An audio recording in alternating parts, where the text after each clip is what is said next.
Bonjour à toutes et tous, bienvenue dans le talk de France Info. Salut, vous êtes très nombreux, on est un peu en retard, je suis navré. Salut Cristalgre, salut Harold, salut qui, salut Gentleman, salut Prêtre Sigmarid, salut Luluc59, salut à toutes celles et ceux qui nous rejoignent. Bienvenue, on est ensemble jusqu'à 19h en direct sur Twitch et aussi sur TikTok, comme tous les jeudis, pour aller flanquer un cathéter avisé dans les artères bouillonnantes de l'actu scientifique, juridique, politique, économique, géostratégique, de la tech, du web et des idées aussi certainement, avec des invités, des grands thèmes d'actu et avec vous dans le chat bien sûr. Avec vous et vos questions, que je passe directement aux invités, vos questions qui se terminent s'il vous plaît par un point d'interrogation, sinon je ne vois pas que c'est une question, et vos interventions dans le chat que vous placez s'il vous plaît sous les ordres de la bienveillance et de la courtoisie, puisqu'on est sur le service public, s'il vous plaît. Au programme de 17h à 18h, Donald Trump contraint de reculer face à la colère des citoyens contre l'ICE, la police de l'immigration, aux méthodes brutales, et dont les agents ont tué 2 Américains, Minneapolis, Donald Trump sous les pressions de l'opinion, Donald Trump dont la popularité fléchit dans les sondages à quelques mois des élections de mi-mandat. Ce sera jusqu'à 18h, heure à laquelle nous retournerons en Europe, sur le vieux continent, pour tendre l'oreille à ceux qui s'y bruissent, alors que l'Amérique de Donald Trump menace, autant stratégiquement qu'économiquement, les contreforts de l'Union. L'Union qui a, nous le verrons, cependant encore son mot à dire et qui pourrait de moins en moins s'en gêner. Ceci devant nous mener, cocher devant, laquelle derrière, jusqu'à 19h. Pour l'heure et pour l'instant, il n'est jamais que 17h13, passé de 21 secondes à Paris, 6 heures de moins à Washington, à la Maison-Blanche, où le président des États-Unis, Donald Trump, après avoir promis une petite désescalade, ce sont ses mots, et un retrait partiel de l'ICE, la police de l'immigration de Minneapolis, eh bien, semble avoir renoué avec sa rhétorique incendiaire en s'en prenant au maire démocrate Jacob Frey pour avoir déclaré qu'il n'appliquerait pas les lois fédérales sur l'immigration. Ce sont les propos du président des États-Unis, Donald Trump, qui a par ailleurs de nouveau brandi la menace d'une intervention militaire en Iran. Une menace accompagnée par le déploiement d'une force navale dans le golfe arabo-persique. Une magnifique armada, dit le président des États-Unis, avec à sa tête le porte-avions Abraham Lincoln. Un pas devant, un cri derrière. Trump en baisse dans les sondages. Trump qui rugit, Trump qui fâche. Et au final, Trump, pour quelle idée de l'Amérique? Trump l'accident ou simplement Trump l'Américain? Bonjour Corinne Mellul. Bonjour. Corinne, vous êtes politologue, vous êtes enseignante en politique étrangère des États-Unis, à Sciences Po notamment. Bienvenue dans le talk de France Info. Et en direct depuis le Brésil, avec qui la liaison va peut-être être un petit peu compliquée. On n'aura pas l'image, mais on aura le son. Et on aura l'agréable voix, en tout cas, de Michael Finnegan. Michael, tu nous entends?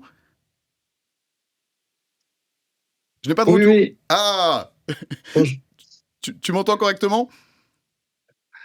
Oui, oui, je vous entends, merci. Bienvenue dans le talk de France Info. On a eu le plaisir de te recevoir plusieurs fois.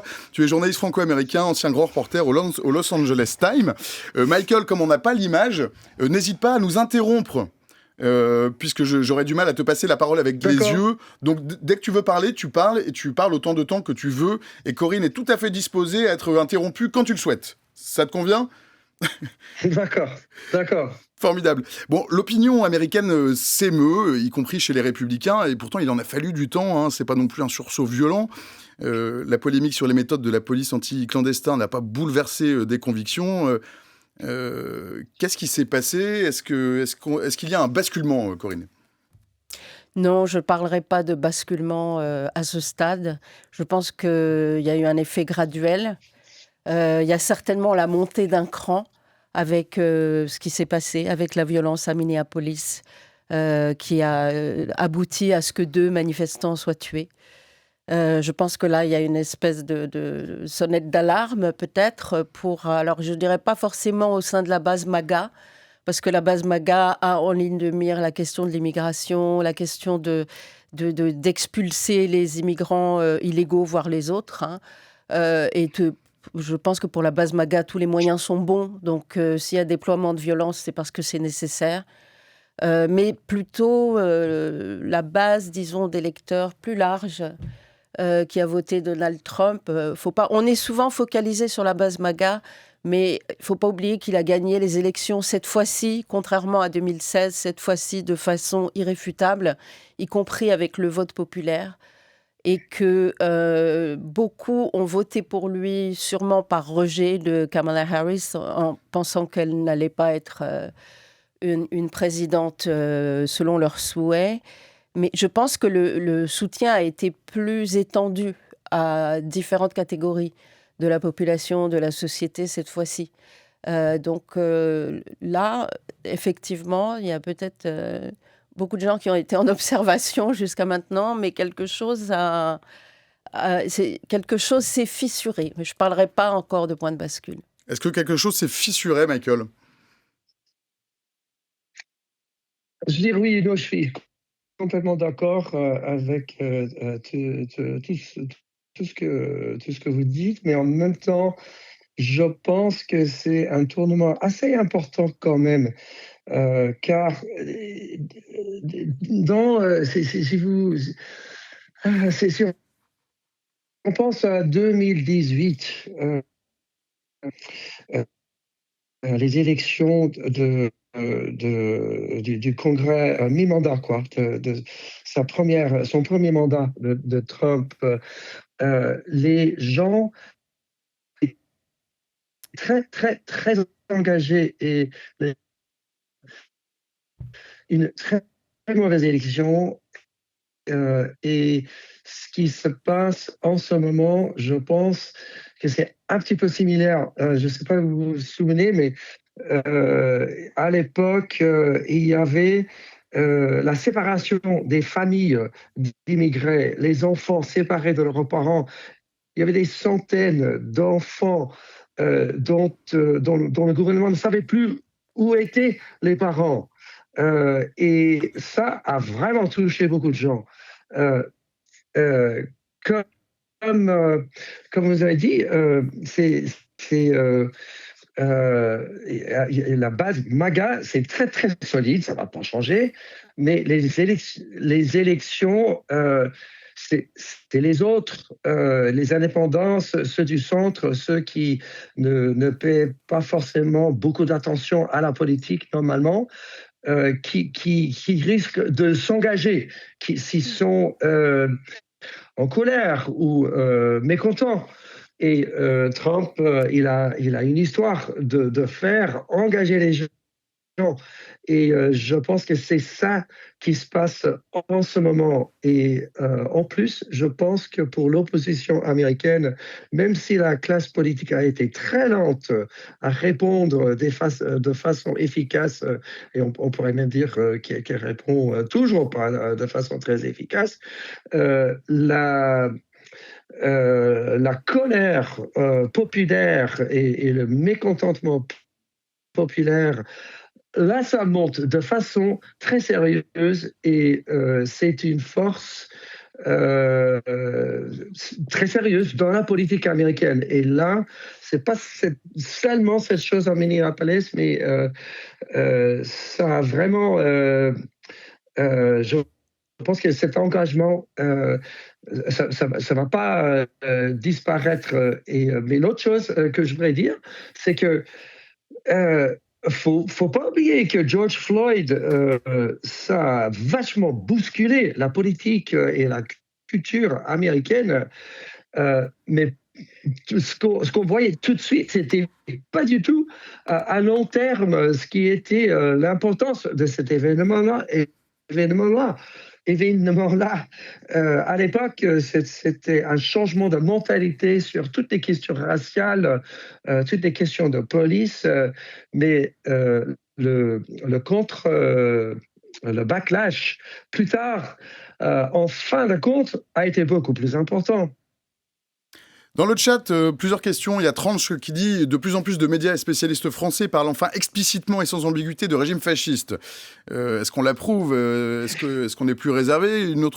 Une autre question. Alors, il y a Cristal qui s'amuse. Ces questions de symbole. Est-ce que la France ne devrait pas demander le retour de la Statue de la Liberté ? On pourrait le suggérer au président des États-Unis. Le Gogit, une question. On parle beaucoup de ce qui se passe avec l'ICE. Mais est-ce qu'on a un premier bilan des politiques intérieures de Trump en termes d'emploi, de pauvreté, de précarité pour les Américains ? Et The Gentleman qui dit « La stupeur des Européens américains est un peu risible. La violence de l'État contre les populations, est-ce que c'est pas le régime normal des États-Unis pour les raciser ? La seule différence désormais, c'est que ça se cantonne plus qu'à eux. » Et ça m'amène, moi, et ça fait une bonne transition avec une question que j'avais pour vous deux, Corinne pour toi, Michael ensuite. C'est-à-dire qu'au-delà de la base MAGA, les conservateurs, et puis peut-être discrètement aussi une partie des démocrates, est-ce qu'ils restent pas profondément attachés à l'idée d'une Amérique qui se mérite ? La question migratoire, elle est entendue d'une manière assez particulière aux États-Unis. Oui, bien sûr, elle fait partie de l'ADN historique de ce pays qui s'est constitué à partir de couches d'immigration successives, même s'il y a eu des allers-retours, ça s'est un petit peu... ça a commencé à se temporiser, à se modérer un petit peu avec des périodes beaucoup plus isolationnistes sur le plan de l'autorisation de l'immigration à partir du lendemain de la Première Guerre mondiale.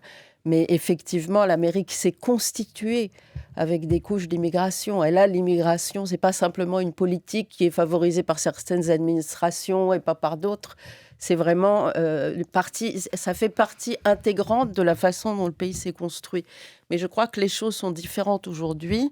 On en a un reflet en Europe, où au fond la question n'est pas si différente, tout en se posant dans un contexte très différent, bien entendu, le contexte européen par rapport au contexte américain, où il y a une certaine anxiété qui monte au sein de ces sociétés, essentiellement à cause du caractère divers de l'immigration. Et il n'y a aucun doute, en tous les cas, que cette question a joué, comme elle joue en Europe électoralement, comme elle joue en Europe dans le glissement des partis. On voit les partis, par exemple, d'extrême droite glisser de plus en plus vers le centre, non pas du point de vue du positionnement politique, mais du point de vue de la façon dont ils sont perçus par un nombre croissant d'électeurs. On voit la même chose aux États-Unis, et je pense que c'est vrai aussi, au moins en partie, de l'électorat démocrate.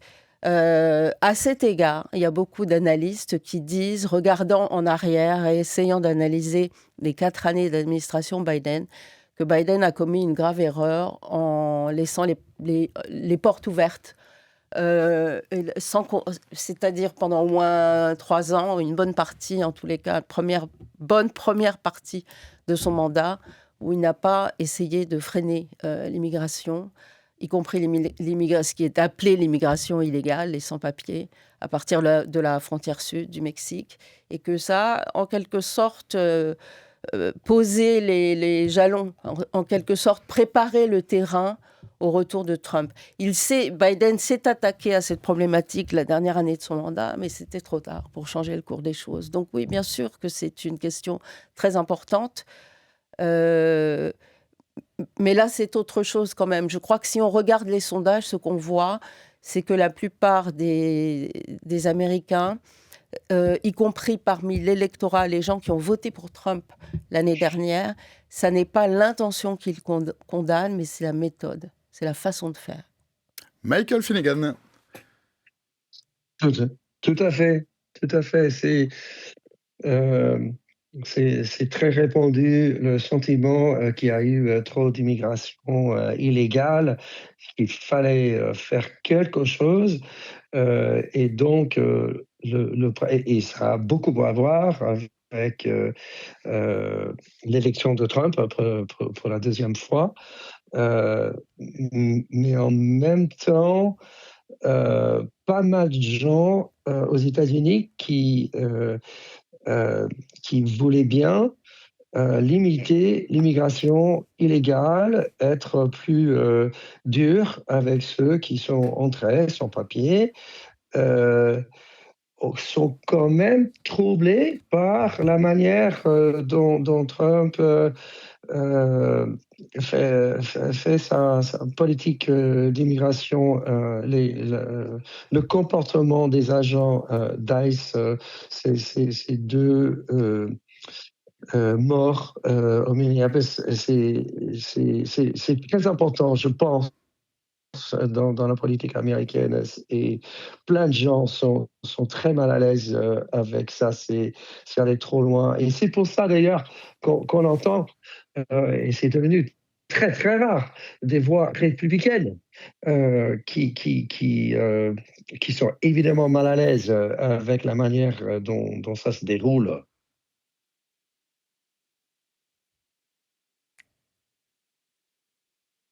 On a perdu Michael. Michael, tu nous entends? Non, là, on t'entend. Non, T'avais fini. J'avais fini. T'avais fini. Dans le chat, il y a Kyle qui demande, je ne vois plus, Kyle demande, est-ce que c'est un sentiment ou est-ce que c'est une réalité qu'il y a trop d'immigration illégale aux États-Unis? Michael? Je pense que ça dépend du point de vue des gens. C'est un peu comme l'Europe. Chacun son point de vue sur à quel point c'est trop. C'est très similaire. C'est juste que, je ne sais pas, en Europe, c'est pays par pays.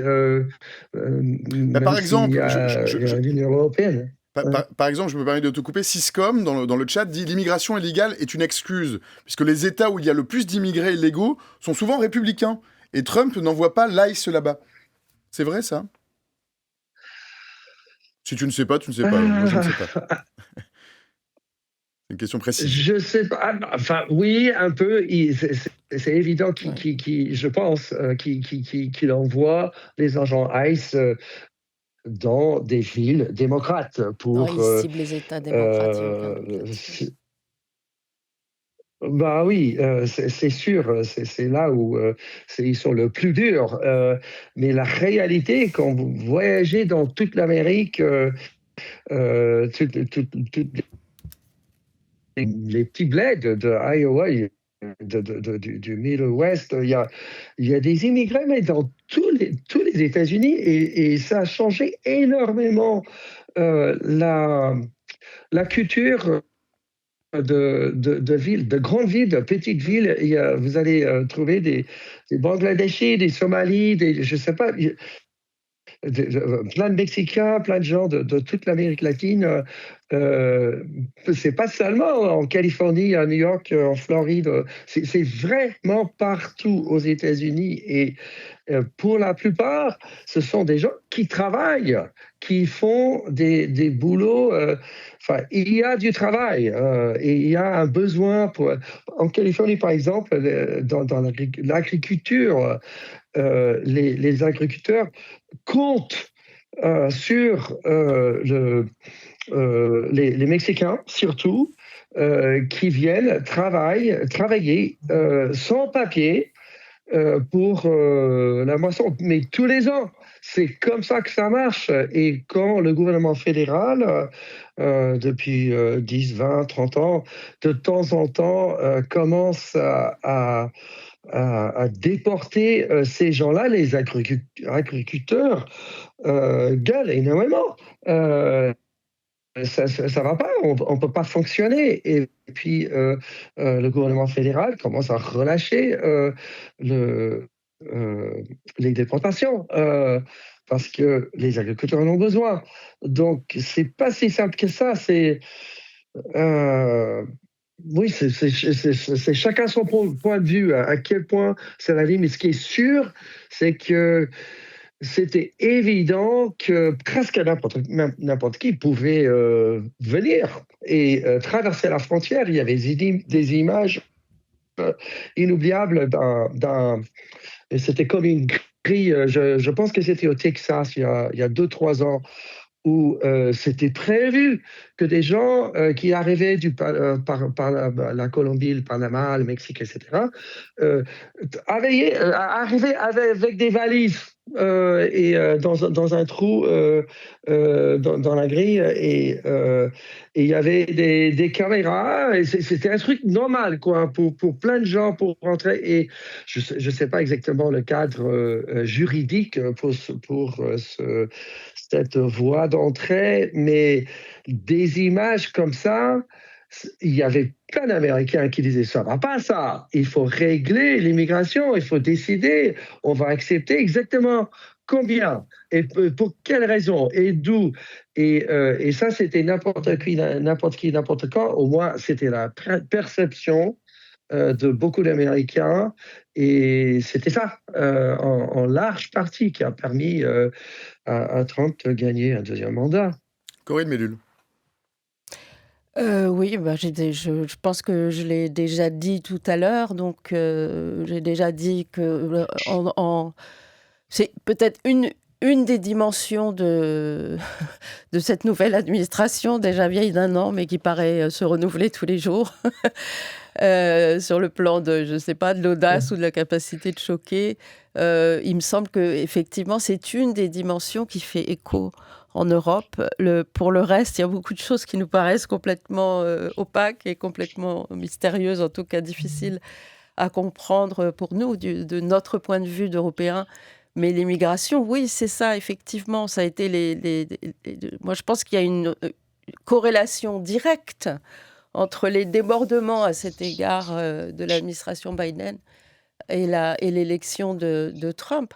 Donc, cette problématique, elle reste au cœur des préoccupations je ne crois même pas que ce qui s'est passé à Minneapolis puisse changer ça, parce que je crois, encore une fois, comme j'ai dit tout à l'heure, que le point sur lequel se focalise l'opposition, peut-être maintenant on peut le dire vraiment l'horreur, c'est la méthode, c'est la façon dont agissent les agents de ICE, dont il faut quand même préciser que ce sont des gens qui ont été recrutés par milliers pour cette fonction, que le gouvernement fédéral a mis des annonces un peu partout pour recruter massivement, et que dans le profil des personnes qui étaient recherchées, on voyait bien qu'il y avait quasiment aucune exigence, aucun diplôme exigé, Une etc. formation très courte par ailleurs. Une formation très courte, je pense des conditions de rémunération intéressantes.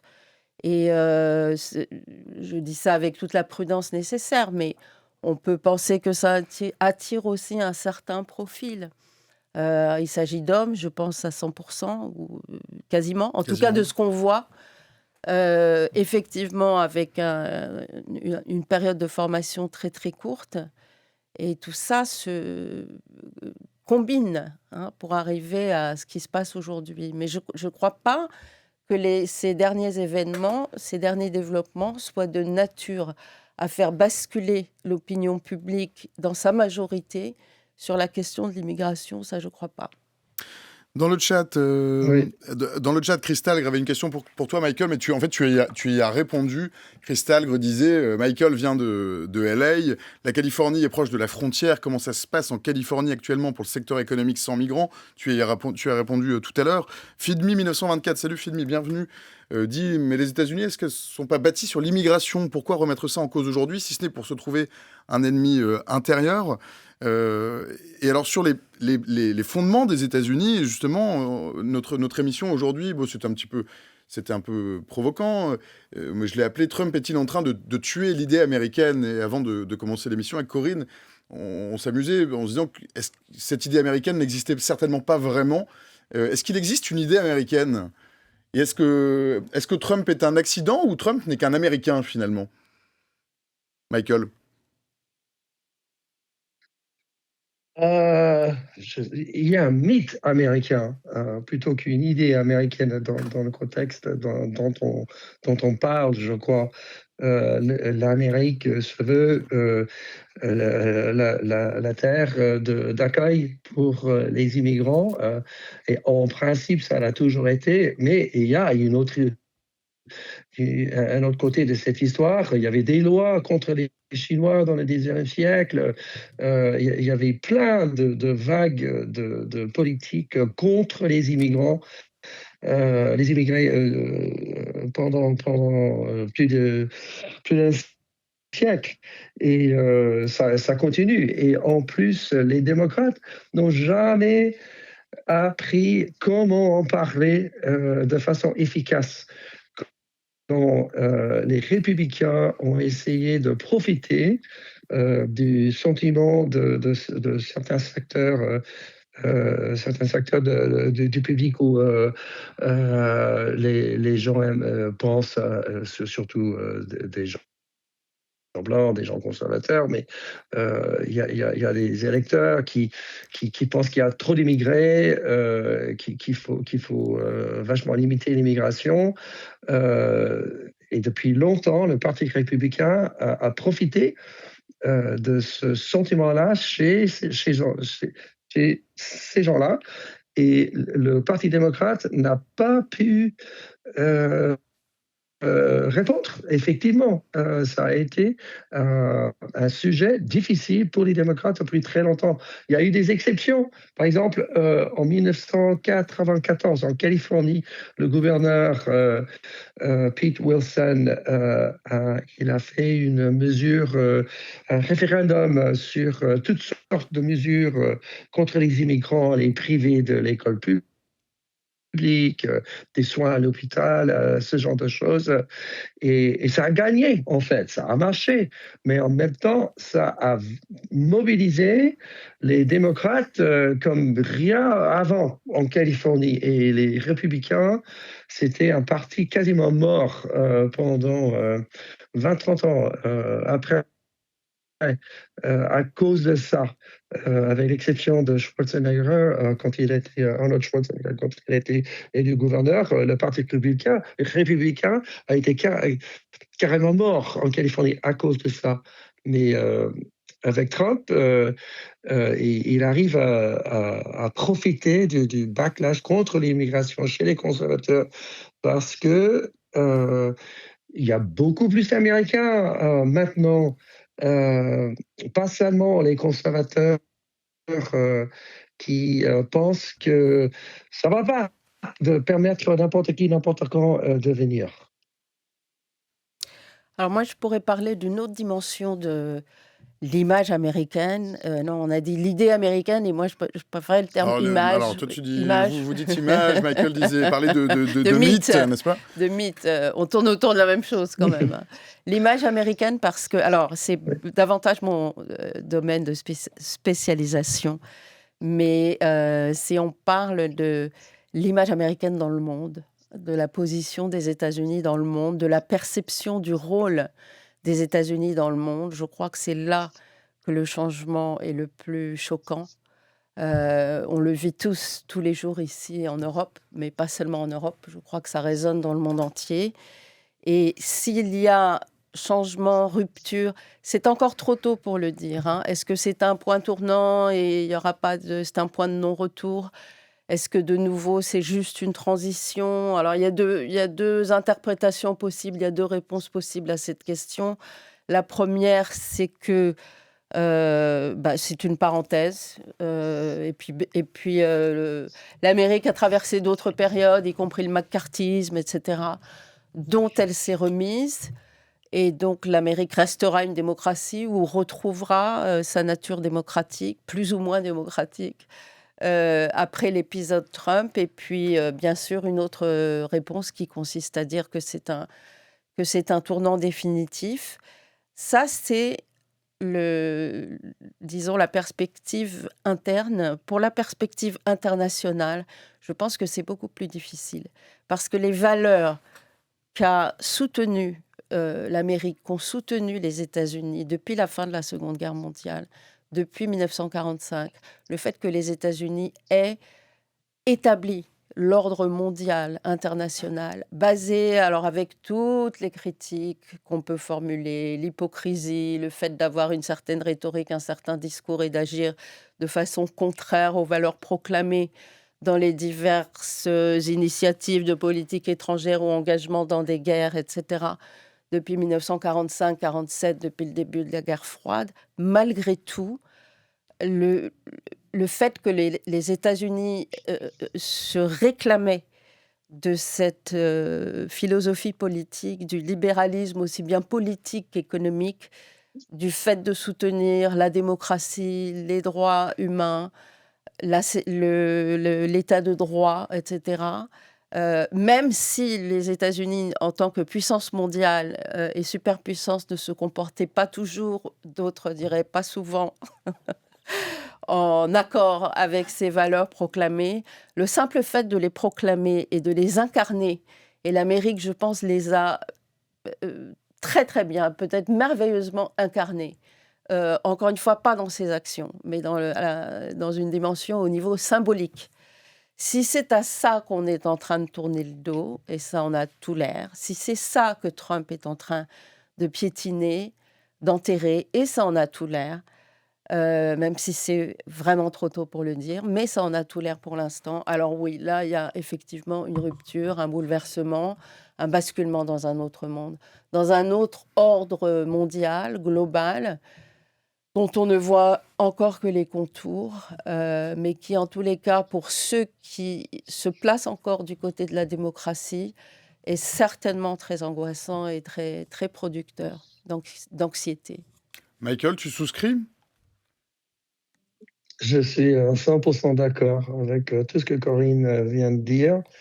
Je pense que Trump a déjà énormément abîmé dans la réputation des États-Unis autour du monde. Et en plus, en Amérique, même ce qu'il a fait en abîmant l'état de droit, euh, en toutes les mesures de caractère un peu autoritaire qu'on connaît contre les universités, contre les grands cabinets d'avocats, contre les médias. Euh, je pense tout ça, je pense que c'est moins irréversible. C'est-à-dire, si les élections euh, sont relativement normales en novembre, on ne sait pas du tout le contexte, ce qui va être en novembre, mais si c'était aujourd'hui, ce serait très mauvais pour les républicains. Euh, et il y a une possibilité que beaucoup des institutions qu'il a énormément abîmées aux États-Unis peuvent être réparées après Trump. C'est pas du tout garanti, loin de là. C'est au moins possible, mais par contre, c'est ce qui s'est passé à l'échelle mondiale. Surtout après ce qu'on a vu la semaine dernière en Europe, c'est très difficile à imaginer que on oublie tout ça et on retourne au monde d'avant. Siscom dans le chat dit c'est pas irréversible pardon, si ça n'est pas irréversible si les élections se passent bien en effet. Et Siscom s'amuse avec du vinaigre certainement dans son amusement. Et il dit demander aux Hongrois si les autocrates partent si facilement à considérer le peu de considération donc qu'a Trump pour l'état de droit. Est-ce qu'il est envisageable de penser que même si les élections ne lui sont pas favorables, il puisse ne pas partir et que finalement il se trouverait une partie des Américains qui puissent ne pas s'en émouvoir? Alors, ça dépend si on parle des élections là, de mi-mandat, de midterms, Bah, des deux de en réalité. midterm en novembre cette année ou de la prochaine présidentielle, sur laquelle il y a eu beaucoup déjà de discussions, d'hypothèses, et y compris, on a soulevé l'hypothèse qu'il refuserait de quitter la Maison-Blanche. En ce qui concerne... Dans le chat, par exemple, il y a certains viewers qui parlent de la guerre de sécession. Bon, c'était il y a longtemps. Alors, c'est quand même un sujet qui revient périodiquement, un peu comme un épouvantail, certainement. Mais parce qu'assez souvent, on pose la question de savoir si la situation actuelle, de division actuelle au sein de la société américaine, peut arriver à une guerre civile, peut déboucher sur une guerre civile ou être au bord, en tous les cas, au bord du précipice. Et moi, je pense que c'est une question un peu rhétorique, spéculative. C'est pas forcément ce qui a la question la plus urgente à résoudre aujourd'hui. Je pense que moi, la question que je me pose, supposons, hypothèse, aux midterms de novembre, les démocrates ont la majorité. Probablement dans la Chambre des représentants, ça paraît plus difficile au Sénat. Mais en imaginant même qu'ils aient la majorité, donc formulons cette hypothèse, ils ont la majorité dans les deux chambres. Il suffit de regarder comment, pendant un an et plus d'un an, ça fera presque 2 à ce moment-là, Trump s'est complètement passé du Congrès, a agi par décret exécutif, les uns après les autres. Et le Congrès n'a joué quasiment aucun rôle, à part évidemment de voter le budget, etc. Et a pu agir et faire tout ce qu'il a fait, qui stupéfie l'ensemble du monde, par des actions exécutives, des décrets exécutifs qui n'ont besoin de l'approbation de personne, qui sont régulièrement, alors parfois, hein, mais de plus en plus, parce que je pense que c'est à peu près le seul moyen qui reste pour la société de résister à cette politique, ces pratiques et ces décrets exécutifs qui sont contestés devant les tribunaux, mais avec des résultats très mixtes, parce que ça dépend de savoir, en particulier les tribunaux, les cours fédérales, ça dépend, qui sont des nominations politiques, ça dépend de savoir si on a affaire à des juges conservateurs qui soutiennent les républicains ou plutôt démocrates. Donc, dans une certaine mesure, la justice elle-même est politisée.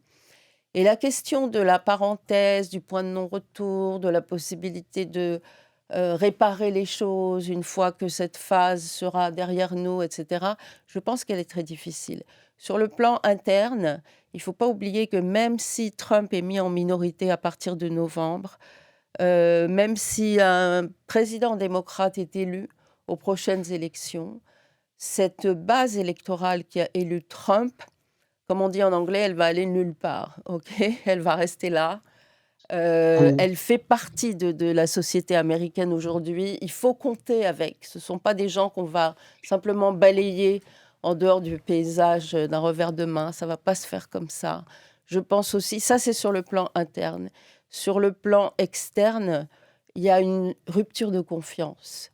Quoi qu'il arrive après, quand on a perdu confiance dans un allié historique une fois et à ce degré-là, avec un tel degré de comportement, je pense qu'il est très difficile après de retrouver cette confiance parce que les partenaires, je parle essentiellement des pays européens aujourd'hui évidemment, qu'il s'agisse de l'OTAN ou d'autres types de relations transatlantiques, vont toujours se poser la question de savoir, ok, disons un président plus raisonnable, donc on reparle d'alliances, de relations transatlantiques plus représentatives de ce qu'elles ont été depuis la fondation de l'OTAN, etc.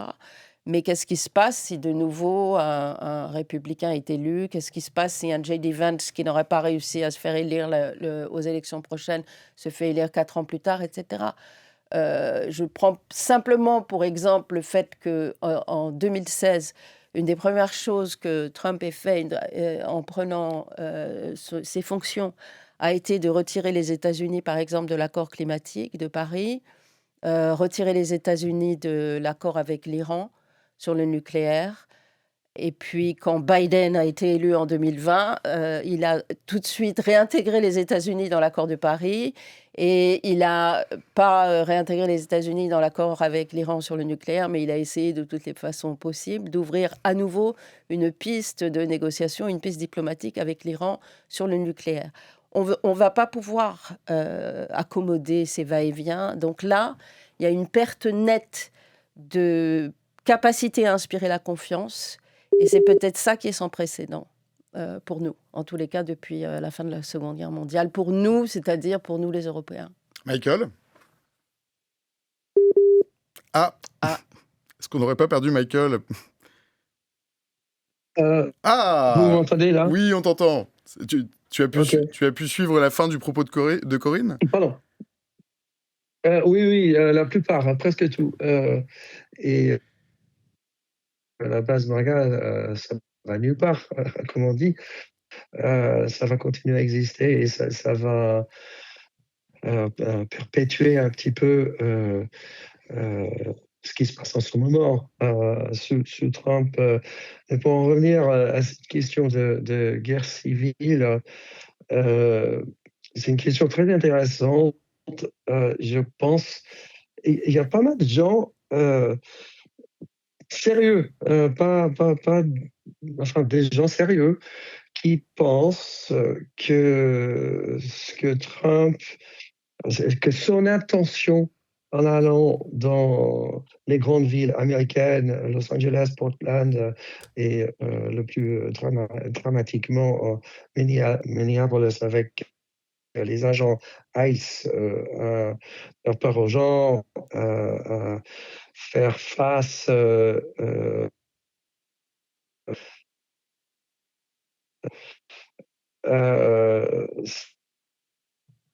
sa violence de but est comment ça se dit, d'agrandir ou accroître, enfin, pour accumuler encore plus de pouvoir et de pouvoir exécutif un peu, enfin de secours ou de pouvoir faire un peu plus n'importe quoi. Surtout au moment des élections, il y a beaucoup de violence dans les rues. Ça aide Trump. Je crois pas forcément que ce soit vrai, mais c'est raisonnable de se demander si ça fait pas partie de ce qu'il fait. C'est tout à fait la mentalité, par exemple, de son conseiller Stephen Miller. Euh, et, euh, et donc, euh, là où, en principe, il y a un petit retrait des agents de Minneapolis, etc., euh, on pourrait voir ce retrait dans des termes strictement politiques, c'est-à-dire Trump est allé un peu trop loin et il sait bien qu'il va payer politiquement pour être allé si loin et que ça va vraiment abîmer le Parti républicain, mais rien ne va changer dans la stratégie de base. Les gens qui remplacent ceux qui sont partis, c'est aussi extrême droite, hyper dur sur l'immigration que ceux qui partent. C'est un peu du cinéma. Et Trump, je sais qu'il a une réputation d'être, il stupéfait tout le temps en faisant un peu de tout et de n'importe quoi. Mais en même temps, il garde quand même le cap. Il sait exactement où il veut aller et ça ne change pas, ça n'a jamais changé. Et donc, on verra bien, mais ça m'étonnerait que sa politique change de façon significative.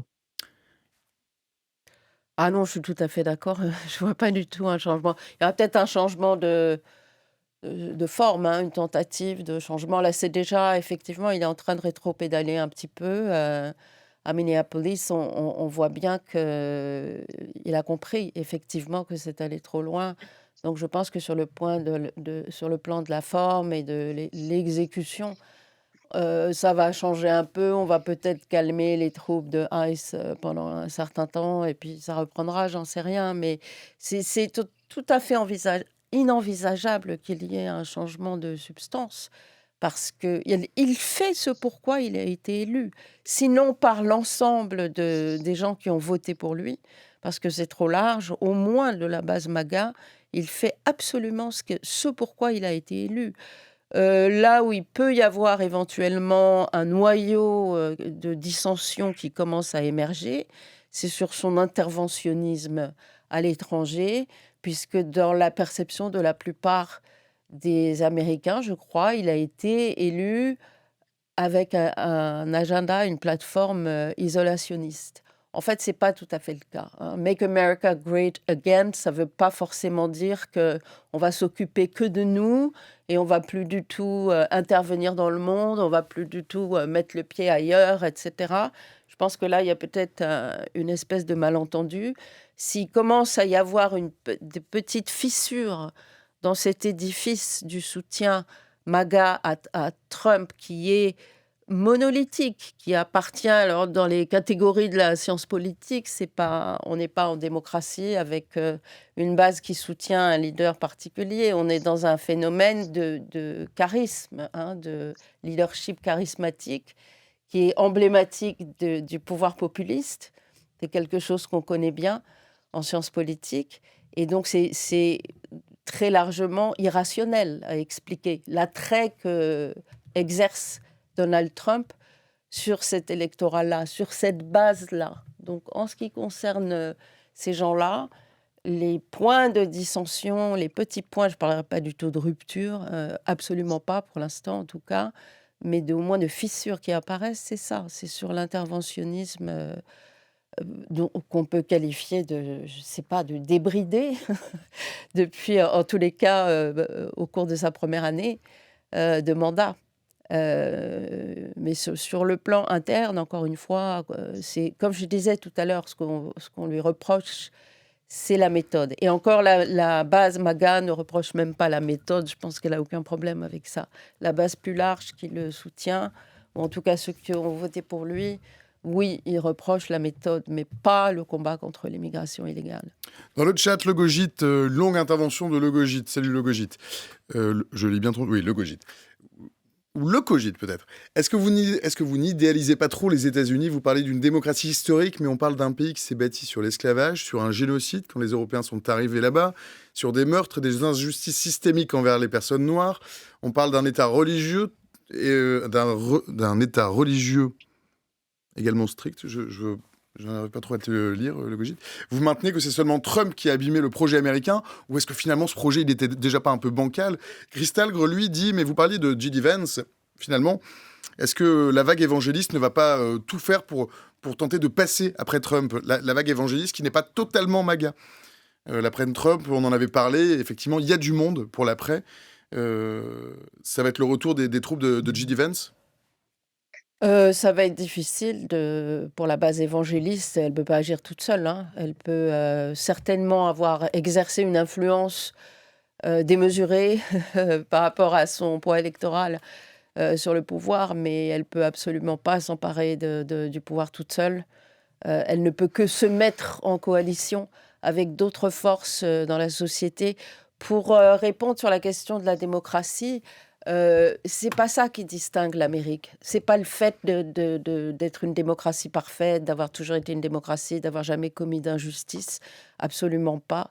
Tous les pays ont commis des injustices. L'histoire nationale de chaque pays est ancrée, enracinée dans les injustices, la violence, les horreurs.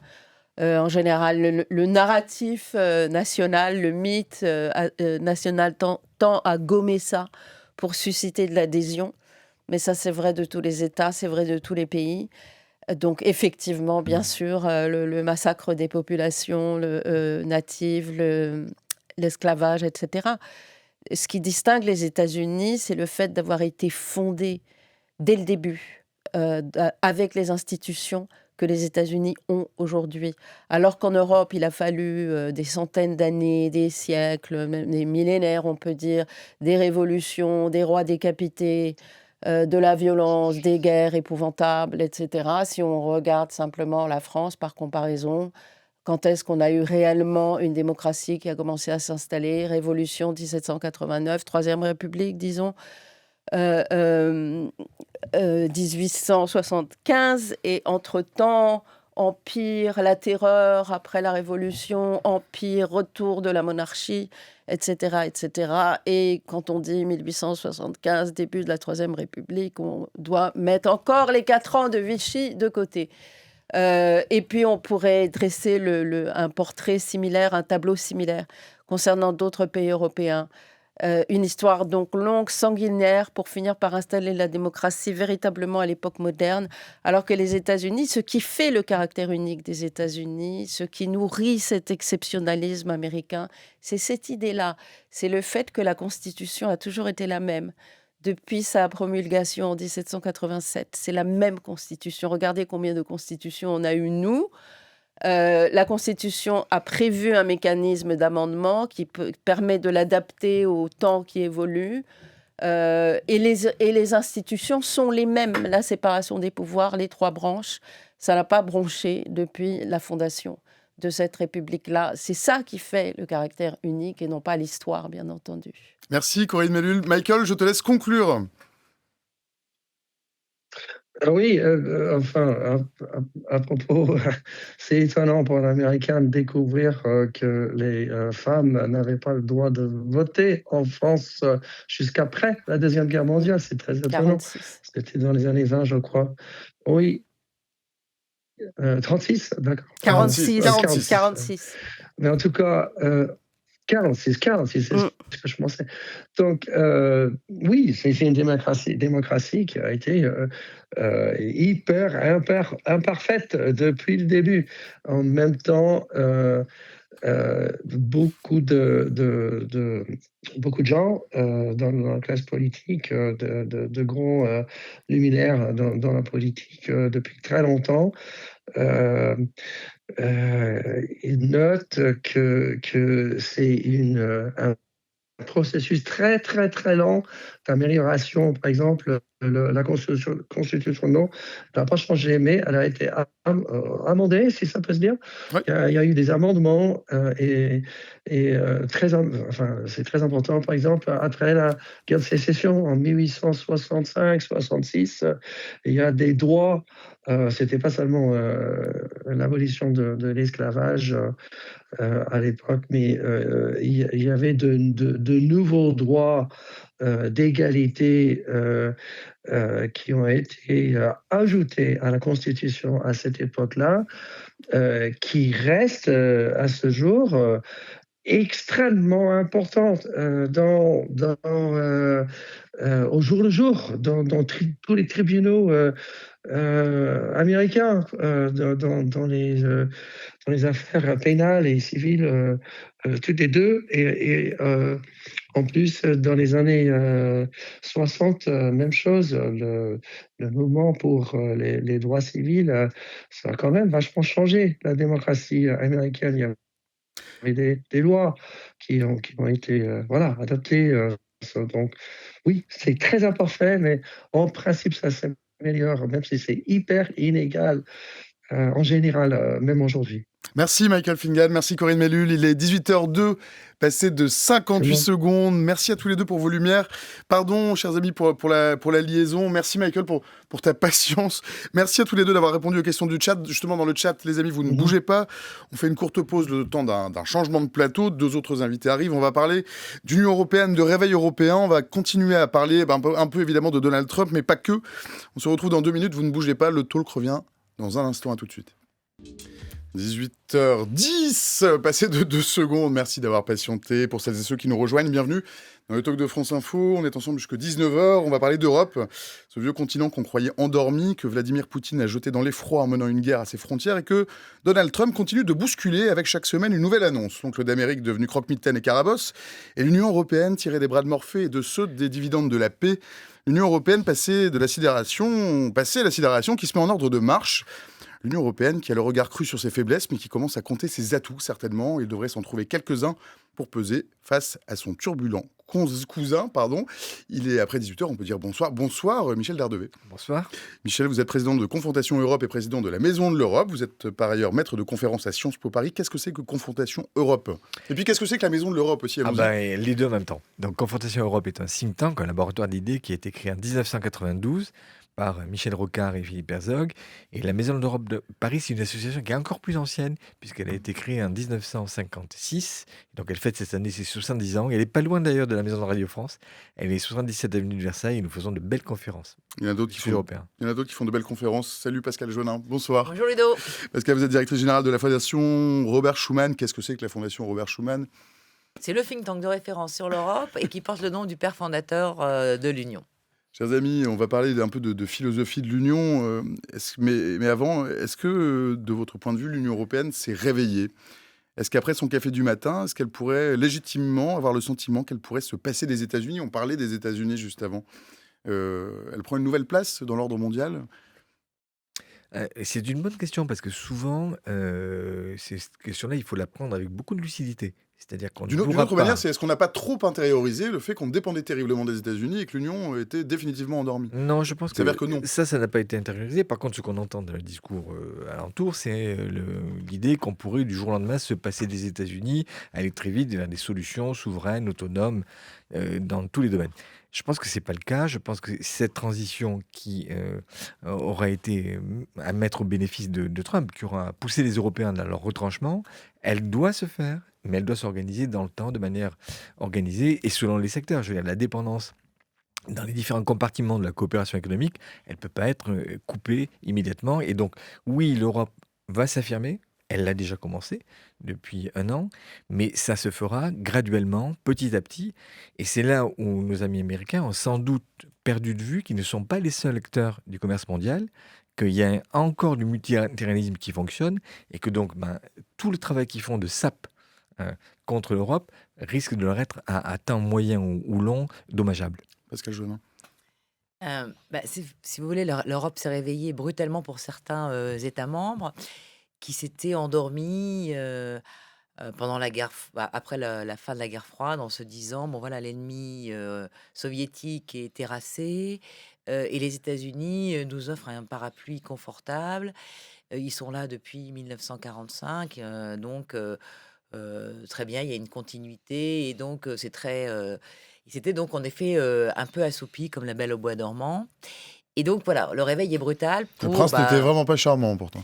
le prince. Alors le prince Il est de qui moins se en moins. voudrait, Il est de moins en moins. le prince qui se voudrait très charmant selon lui. Hein, il est paré de tous les atours, hein, l'aigle américain.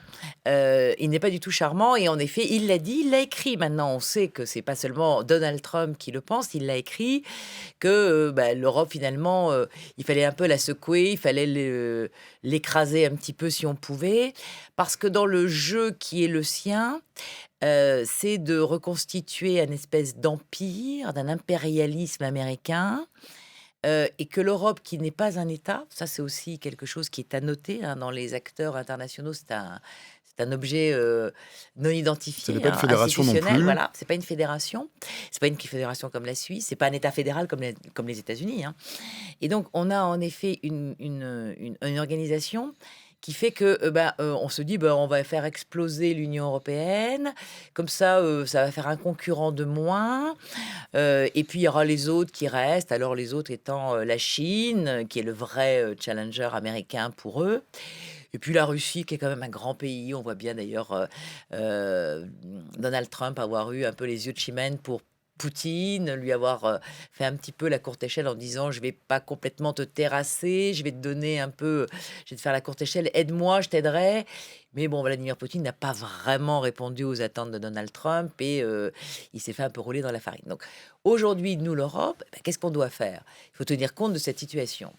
Les Russes ne sont pas nos amis, ils ont envahi l'Ukraine, ils disent qu'ils voudraient récupérer ce qui était l'Union soviétique, puisque c'est la grande nostalgie de Poutine. Donc, dans l'Union soviétique, il y a des pays qui sont aujourd'hui dans l'Union européenne. Enfin, ils n'étaient pas dans l'Union soviétique, sauf les 3 États baltes, mais il y avait des satellites sur la frontière derrière le rideau de fer.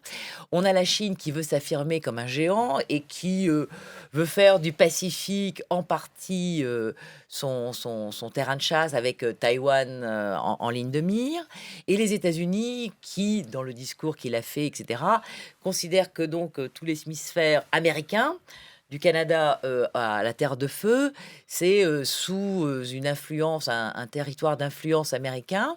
Et donc l'Europe, elle est un peu au milieu de rien. Et donc si on peut lui tordre le bras, la maltraiter, elle va pas forcément réagir, elle s'est beaucoup couchée, elle a beaucoup été indolente, ça va continuer, on va en faire que... Et donc là, je crois que c'est l'erreur pour l'instant que fait Donald Trump.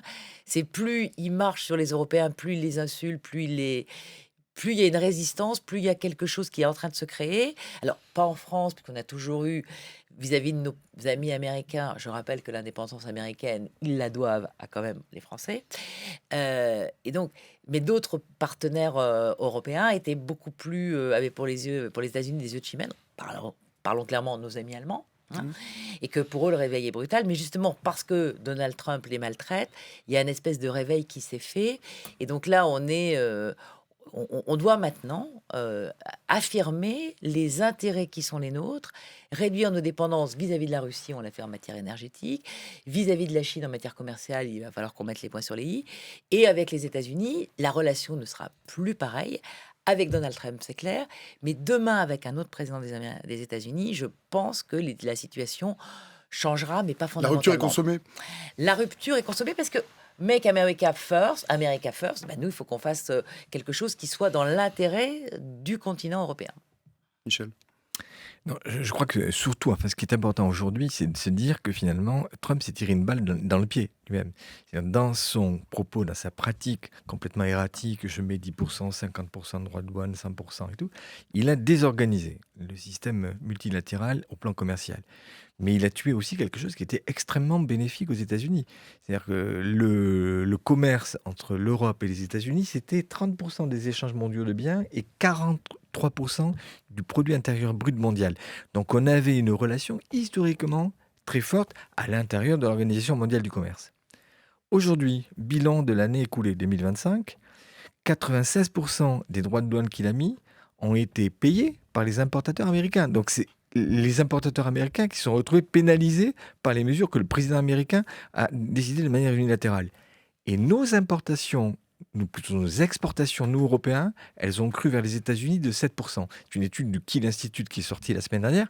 Donc ça veut dire aujourd'hui, on a été bénéfique, nonobstant l'agressivité, les rodomontades, les interpellations de très mauvais goût, on peut le dire, du président américain. Donc voilà, donc ça veut dire qu'il a tué le commerce mondial à l'évidence, mais parallèlement, il n'a pas tué l'Europe et sa capacité de continuer à fonctionner. Dernier point important, c'est que s'il affaiblit le commerce Europe-États-Unis, ça laisse la place à l'Europe sur énormément de notre accords commerciaux. On l'a vu, et on en parlera peut-être tout à l'heure, Ludovic, avec le Mercosur, mais on l'a vu aussi avec l'Inde. L'Inde appliquait des taux de douane, des taux de pratiques tarifaires sur l'aviation de 11%. L'Inde a réduit à zéro les taux pratiqués en matière douanière sur l'aviation, l'aérospatiale et tout. Donc ça veut dire qu'il y a plein d'espaces dans le monde qui restent dans l'idée que le commerce, c'est bien, c'est profitable et c'est mutuellement profitable. Et donc, isolement, affaiblissement, et donc tout ça, ça se payera peut-être en termes politiques au mi-terme, mais peut-être aussi au-delà. Oui, alors, moi je crois que le réveil de l'Europe, il est salvateur. Moi, j'ai bien aimé hier, vous avez vu la première ministre danoise, c'est une femme, d'abord, qui était à Paris pour qu'on parle en effet du Groenland qui fait partie des projets territoriaux du président américain. Et le Danemark, qui a rejoint l'Union en 73, donc qui n'est pas un État fondateur, qui pendant longtemps a eu un peu des strapontins, si je puis dire, on dirait opt-out en anglais, mais strapontins, c'est-à-dire je participe, mais à moitié, je choisis sous un petit condition, peu. je prends Ils ne sont à la pas dans carte un peu. ils ne sont pas dans la zone euro, par exemple. À l'heure où on se parle, le discours de Madame Frederiksen, puisque c'est d'elle dont il s'agit, hier était remarquable. Je veux dire, elle a fait un virage à 180 degrés, c'est depuis qu'elle est arrivée au Ouais, elle pouvoir. passe de où à où? Voilà. Elle est passée d'abord les Américains, on leur faisait confiance, maintenant on leur fait plus confiance. On était un petit pays, c'est vrai que le Danemark est un royaume qui est petit, mais on avait un peu une confiance avec les Américains, on ne l'a plus. Et on était européens, mais on va dire tiède. Et là, elle a mis hier une couche où vraiment Europe, voilà, en disant, mais puisque finalement il y a un choc qui va arriver, alors c'est pas forcément un choc guerrier militaire, ça peut être le choc commercial, ça peut être un effet des revendications territoriales, pas par la force, mais par je t'achète, etc. Et de dire, mais finalement, aux États-Unis, regardez ce qui se passe. Ils se disent la première puissance du monde en matière militaire, c'est certain. En matière économique, ça se discute.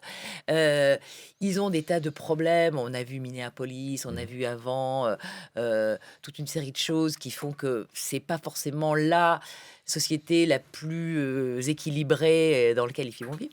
Et elle dit, ben, Regardez chez nous. regardez chez nous, en Europe, dit-elle. Où est-ce qu'il fait le meilleur vivre? Personne va en Chine, c'est pollué, c'est pas quand on n'est pas chinois, de toute façon ils sont un peu racistes, hein, etc. C'est une dictature par C'est ailleurs. pas, on va pas en Russie, hein, voilà. Donc en Europe, et en Europe c'est quand même là où il y a un PIB qui reste très important. La qualité de vie dans les classements que font différentes organisations qui sont, on voit que les meilleures villes c'est en Europe, que le niveau de vie, on vient se faire soigner quelquefois en Europe parce que c'est plus simple, il y a des bons médecins, etc. Des prix Nobel, il n'y a pas que des Américains, il y a des Européens, il y en a chaque année, des Français de temps en temps, bon, cocorico, mais des Européens. Donc, finalement, où est-ce que les gens viennent en vacances? La France, l'Espagne, l'Italie sont quand même les pays qui attirent le plus de touristes au monde. Hein, donc, finalement, c'est pas si mal que ça, l'Europe. Alors, si au lieu d'être chacun chez soi, de mutualiser un peu, de renforcer la coopération, que Michel et moi, on essaye de faire au modeste niveau qui est le nôtre, on sera plus fort, parce que si on est unis, si on prend chacun les avantages comparatifs en matière économique, c'est très intéressant, qu'on a chacun de notre côté, on peut peut-être, au lieu de faire chacun de son côté différents trucs, on choisit, là on est les meilleurs, on fait ci, on fait ça, et on mutualise tout ça, et on renforcera l'Europe, et ça sera peut-être en effet une voix plus forte, et elle l'a dit hier, vraiment engagée. C'est-à-dire, nous sommes unis, nous sommes déterminés, et donc on ne va pas se laisser faire. Et ça, quand même, venant de la part d'un petit pays, d'une femme qui a quand même fait un positionnement très nouveau, je me suis dit, attends, je ne rêve pas. C'est un son de cloche qui est nouveau dans une certaine partie d'Europe où j'étais pas habituée à l'entendre. Tranche que dans le chat dit le réveil, il met entre guillemets réveil, le réveil des élites européennes n'oublie-t-il pas les réalités de la situation socio-économique des populations européennes, situation difficile qui favorise le vote d'extrême droite. Alors Pascal disait pas que la situation était idéale, hein. Elle disait que c'était en tout cas moins pire, je pense. Mais dans le monde, il faut toujours regarder. Quand je me compare, parce que dans le voilà. chat, il y a, voilà, Quand je me compare, désolé, mais c'est difficile d'entendre un tel discours vis-à-vis de la situation qu'on traverse. Alors, c'est vrai qu'en France, en Europe aujourd'hui, tout ne va pas bien. un Et des on est problèmes, là-dessus. un des problèmes, c'est la faible croissance. On a une croissance qui est tâtonne. Nos partenaires allemands, par exemple, dont on dit qu'ils ont un modèle, etc. Le modèle allemand, il a volé en éclats avec l'invasion russe, la dépendance énergétique, la dépendance commerciale chinoise et la dépendance militaire américaine. Donc, ils ont eu tout faux sur tous les tableaux en 4 ans, là, depuis février 2022. Ils ont une situation économique qui, tout en étant une industrie forte, etc., ils étaient en récession. Voilà. Et donc, la croissance en Europe, et quand je dis en Europe, c'est dans tous les pays d'Europe, y compris chez les Anglais qui sont partis de l'Union européenne. Donc, c'est pas que dans l'Union européenne, c'est pas parce qu'on serait dans l'Union européenne qu'on aurait des règles qui déboulaient aux pieds, même les pays qui les ont quittés. La croissance est faible en Europe, et il faut donc trouver les moyens de renforcer cette croissance, parce que c'est ça qui fait que les gens, après, gagnent mieux, font mieux, ont l'impression d'avoir... Mais s'ils allaient aux États-Unis, je suis pas sûre qu'ils y trouveraient leur compte. Parce que là, pour le coup, seuls ceux qui sont s'en sortent. Les autres... donc, il y a de vraies disparités. Il y a l'égalité, ou tout du moins la solidarité, elle n'existe très peu. Il y a des gens qui ont 3 ou 4 travails pour pouvoir boucler leur fin de mois. Il y a plein de petits jobs, c'est facile, etc. Mais c'est pas pour autant que... Et après, en effet, il y a aussi des grosses fortunes, bien évidemment. Mais donc, en Europe, finalement, on se plaint. Mais si on se compare, on se dit que finalement, il y a des raisons d'espérer. Encore faut-il qu'en effet, on trouve peut-être les leviers pour que cette croissance décolle et qu'on retrouve, comme dans les années 70, je vois bien la nostalgie qui peut exister d'une période où en effet, on avait un taux de croissance et on avait des projets qui étaient porteurs, le Concorde, voilà, etc. Donc, il faut retrouver ces ambitions. Mais en matière spatiale, on en a. Il y a des tas de choses qui peuvent marcher. Encore faut-il qu'on se mette tous d'accord pour qu'on fasse pas chacun une fusée, chacun un avion, chacun... Enfin voilà. Les voitures, si c'est les Allemands qui sont les meilleurs, on fait avec les Allemands. Mais voilà, C'est la théorie des avantages comparatifs de M. Exactement. Pareto, je crois. Exactement. Parce que sinon, on va se tirer, nous, une balle dans le pied si on fait pas ça. Et là, aujourd'hui, les gens qui pensaient qu'on allait se diviser au moment de la guerre en Ukraine, ou avec Trump qui pensait qu'il pourrait jouer Orban, pensait bien jouer Orban. Même Mélanie est beaucoup plus prudente. Donc, il a essayé avec le président finlandais qui a tout de suite dit écoute, tu veux jouer au golf, on peut jouer au golf, mais si tu viens te chercher sur un autre terrain, je vais réaffirmer des engagements qui sont les nôtres. Parce que si tu connais pas les Russes, moi je les connais, j'ai 1300 km de frontières, et si tu veux qu'on parle des Russes, on va en parler. Ramenant Donald Trump d'une position de je veux dominer à élève, apprends tes leçons avant de dire ce que tu dis et révise tes fiches, mais il ne lit pas, il paraît-il. Donc il écoute simplement ce qu'on lui dit. Voilà. Michel Dardevé. Non, je crois qu'il faut partir de réalités concrètes. Au-delà de la crise et des crispations de l'année écoulée, il faut rappeler l'intérêt mutuel d'avoir une relation économique forte avec les États-Unis, qui sublime la personnalité de Trump, qui un jour disparaîtra du paysage politique. Il y a 3 millions d'emplois en Europe qui sont liés aux États-Unis à des activités que nos entreprises européennes ont aux États-Unis. Et réciproquement, aux États-Unis, il y a 2,3 millions d'emplois qui sont liés à la présence d'entreprises européennes. Donc ça veut dire que nous sommes extrêmement proches. Nous avons une imbrication de nos économies et qui, à mon sens, dépassera le moment qu'on vit, le moment de crise, les provocations, les atermoiements et les annonces jour après jour. Alors simplement, c'est vrai que c'est compliqué à gérer du point de vue politique. Pourquoi ? Parce que quand il humilie un président européen, quand il pratique le sous-entendu, nous avons dans nos coutumes politiques le fait de ne pas répondre et le fait d'encaisser. Sauf qu'à un certain moment, c'est usant. Et deuxième élément et ça c'est, Ludovic, par rapport au thème de l'émission, un thème essentiel, c'est que nos pays ne sont pas au même degré de dépendance par rapport aux États-Unis. C'est-à-dire, on prend l'armement, on prend l'énergie. Tous les pays européens n'ont pas le même degré. En matière énergétique, la France a construit depuis 1974 une souveraineté énergétique que n'ont pas les Allemands. Les Allemands sont dépendants à plus de la moitié de gaz naturel liquéfié américain. Et donc les Allemands sont pris entre le gaz russe et le gaz américain. Le jour où Trump a envie de créer une crise économique sur l'espace européen, il augmente les prix de GNL et il crée un choc digne du choc pétrolier que nous avons vécu en 1974. Donc le GNL en partie est américain aussi. Ah ben, il est en partie américain. En partie, Et en majorité, la présidente de la commission, en France. en étonnant pas mal d'acteurs comme nous, laboratoire d'idées, elle a même, fin juillet 2025, signé un accord d'achat d'énergie fossile à hauteur de 750 milliards d'euros sur les 3 années qui viennent. 250 milliards d'euros d'achat d'énergie fossile. Alors, tous les observateurs ont dit, mais on ne peut pas dans le même temps se battre pour le Green Deal, une Europe décarbonée à 100% à l'horizon 2050, et acter un accord. Cet accord ne se réalisera pas. Les pays européens n'achèteront pas ces sommes-là.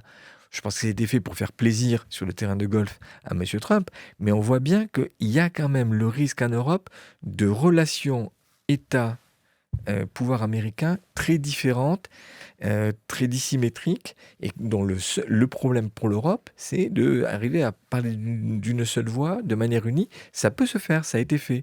Mais on voit que les tensions sont extrêmement importantes, et elles dépendent de quoi? Elles dépendent du degré de pénétration des intérêts américains dans nos économies nationales. L'Italie, c'est le cas, l'Allemagne, c'est le cas, sur l'énergie, mais sur la défense, sur plein d'autres sujets, où parce que nous étions amis, parce que nous étions alliés, nous avons nourri des relations d'extrême proximité. Sauf que cette extrême proximité fait qu'aujourd'hui, les mêmes États qui ont été dans cette relation sont peut-être moins prêts à rentrer dans un discours d'affrontement, d'opposition. C'était le cas, Ludovic, l'an dernier, quand il y a eu la discussion autour du paquet de taxes et de tarifs que le président américain voulait mettre. Tout le monde n'était pas aligné à la table du Conseil. Il y avait des États qui étaient sur le thème, s'il met 10%, on met 10%, s'il met 20, on mettra 20, s'il met 50, on met 50. Ça aurait été peut-être une réaction. Sauf qu'au même moment, il y a eu de l'intérieur des institutions, de l'intérieur de certains États membres, des courants sous l'angle il vaut mieux un accord, parce que si on n'a pas un accord, ça va peut-être être plus compliqué pour nous. Et on a abouti à la solution d'avoir ces fameux 10% convenu entre la présidente de la Commission et les présidents américains. Donc c'est compliqué. Hein. Vous évoquiez tout à l'heure en ouverture le moment de vérité pour l'Europe. Oui, c'est un moment de vérité pour notre capacité politique à pouvoir, sur un certain nombre de dossiers clés, parler à l'unisson. Unis dans la diversité, ça a été souvent la diversité qu'on a entendue ces derniers temps, plus que l'unité. On pourrait s'unir sur à peu près tout, sauf pour l'énergie, puisque ça suppose d'avoir quelque chose dans son sous-sol. Mais on a... Parce qu'on pourrait faire une Europe de la défense, une Europe Bien industrielle, sûr, une bien Europe sûr. de Mais même- ce qu'on mais veut. En même réalité, sur- une Europe de l'énergie, c'est plus compliqué. Mais parce même que sur l'énergie, on a la possibilité, puisqu'on a eu la on pourrait acheter en complémentarité. commun, par exemple. Non, mais alors c'est fait, ça a été fait, puisqu'il y a une centrale d'achat de gaz qui a été mise en place en réaction à l'agression russe de février Oui, mais 2022. avec du gaz américain. Mais voilà, pour partie En du gaz partie, américain, voilà. en Mais majorité. surtout, l'Europe, elle pourrait être plus autonome, pas totalement autonome en matière énergétique, si elle jouait sur la complémentarité entre le nucléaire et les renouvelables. Si on arrêtait cette bataille franco-allemande qui est complètement stupide entre le nucléaire français contre les... Et si on arrivait à accepter que tout ce qui est important, c'est le décarboner, et qu'on renvoie les énergies fossiles au passé, M. Trump, M. Poutine, et on les laisse partir sur cette voie-là, je pense qu'on arriverait peut-être à avancer. Mais vous savez, il y a une formule que je cite souvent, qui est une formule de Sigmund Freud, qui dit le narcissisme des petites différences. Les Européens adorent croire qu'ils sont vraiment différents les uns des autres, plutôt que cultiver leur sens commun, leur point de raccordement et tout ce qui les rassemble. Pascal Joannin. L'Europe, elle a fait beaucoup de progrès depuis qu'elle existe. Et je pense que Robert Schuman et ceux qui l'accompagnaient à l'époque du début de la construction européenne. Elle a fait des pas en avant, des pas en arrière. Alors, Oui. il n'y a Oui. pas vraiment de pas en arrière. La méthode Schuman, c'est il faut aller doucement mais sûrement. Hein, les Allemands, qui va sano va La lontano. piano Vassano. Voilà, donc et c'est la méthode des petits pas, des solidarités concrètes qui entraînent, voilà. Et donc, si on veut révolutionner les choses, on n'y arrivera pas parce qu'on vient de cultures, d'histoires différentes, etc., des langues différentes, etc.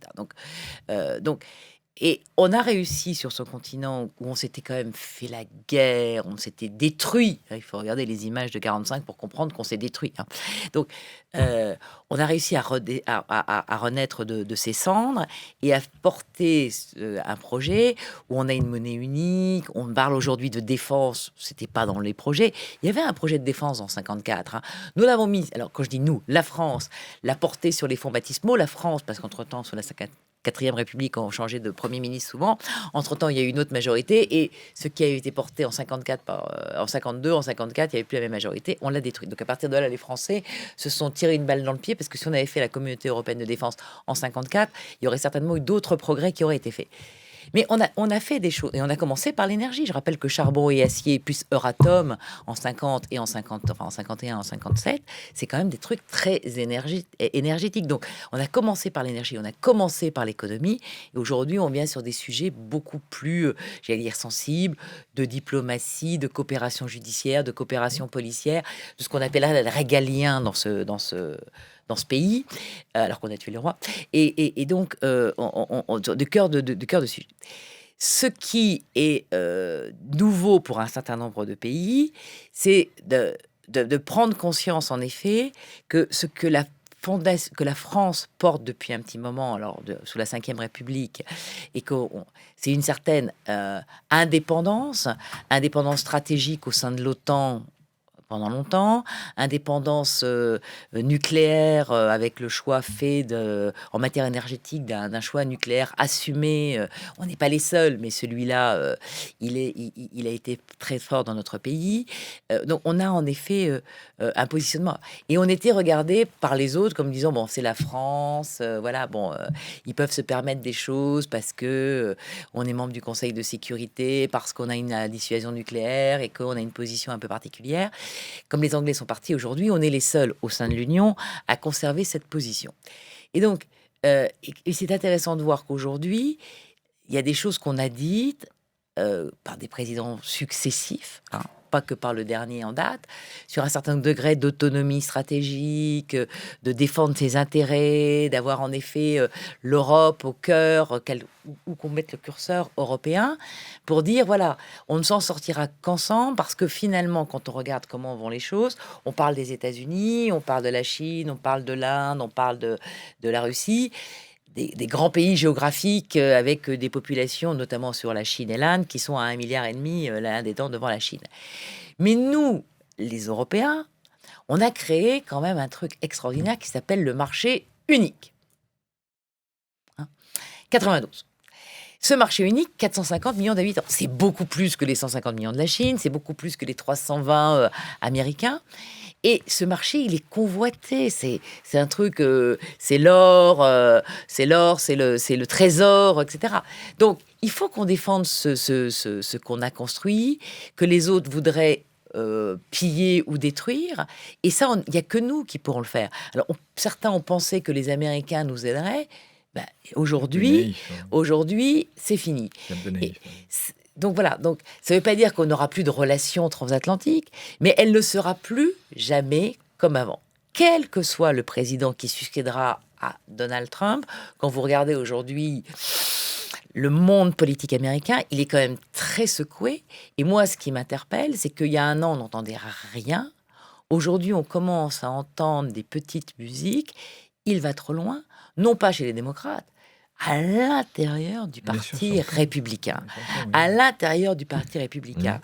On a voté pour lui, et maintenant, il va trop loin.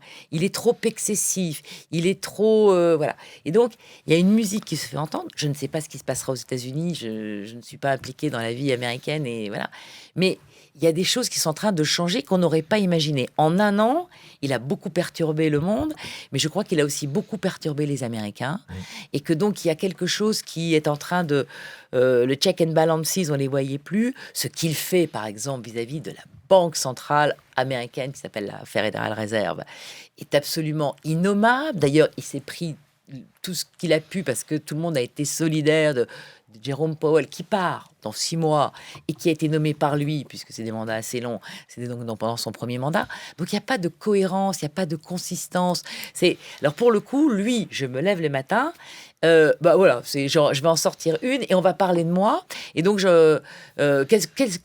quoi que je dise, on va être obligé de réagir. Voilà.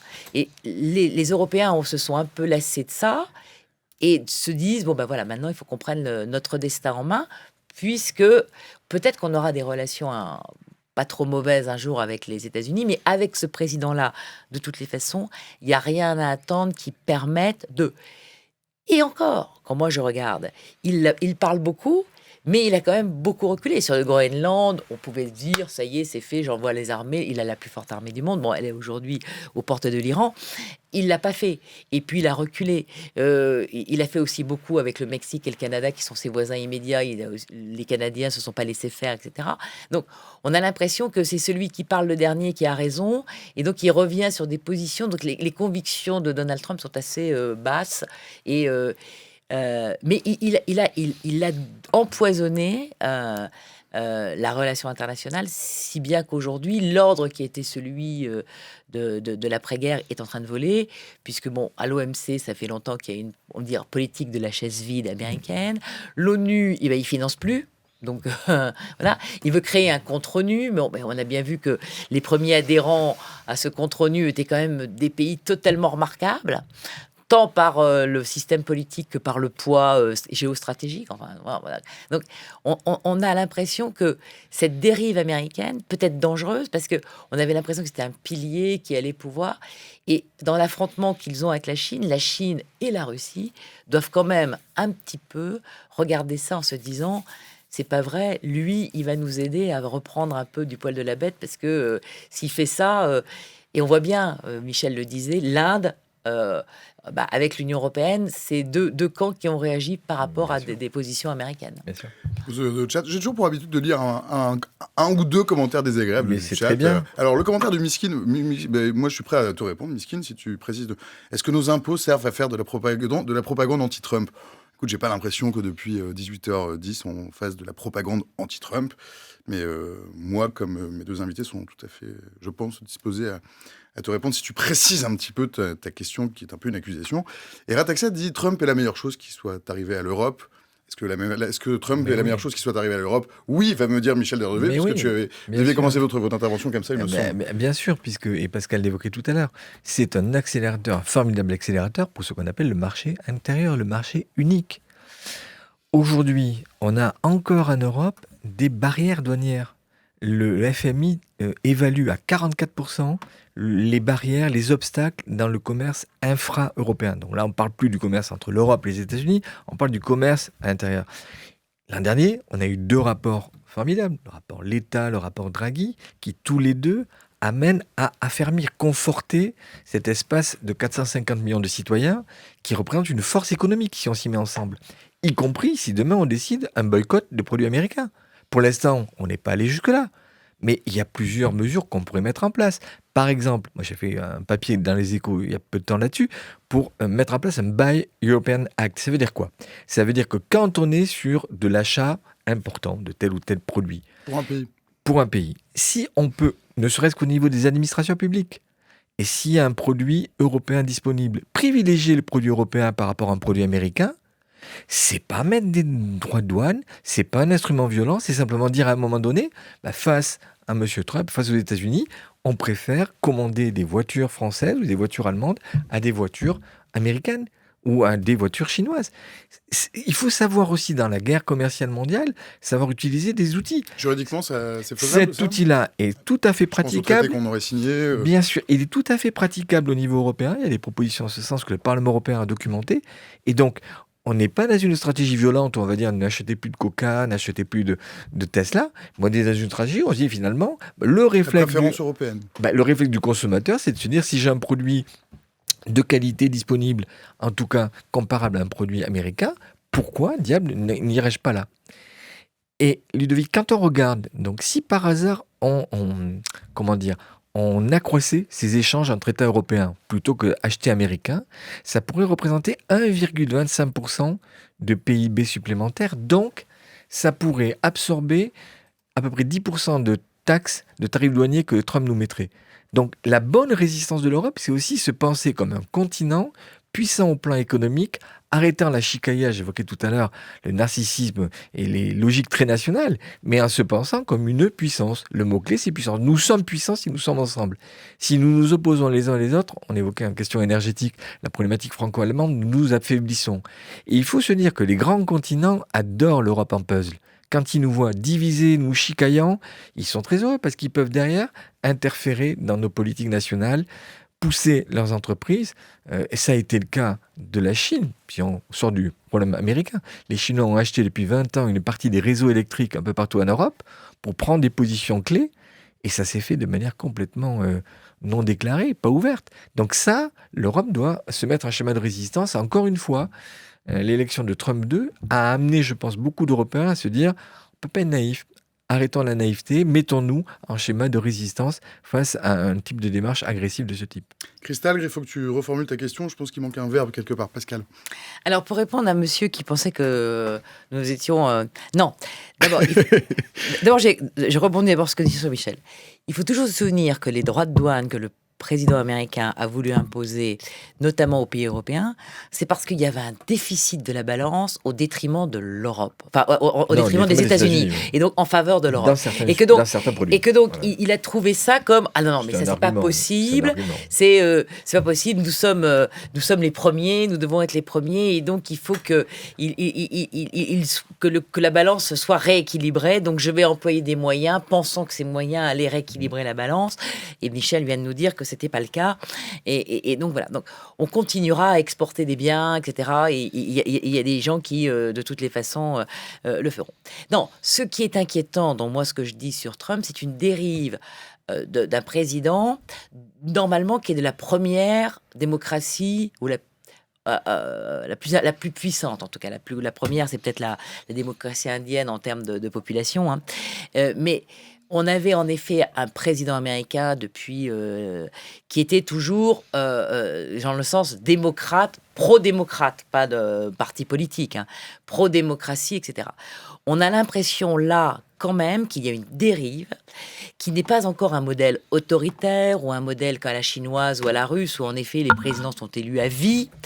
Enfin bon, on se rappelle quand même que le 6 janvier 2020, il n'était pas tout à fait d'accord pour partir. Il pensait que l'élection avait été volée.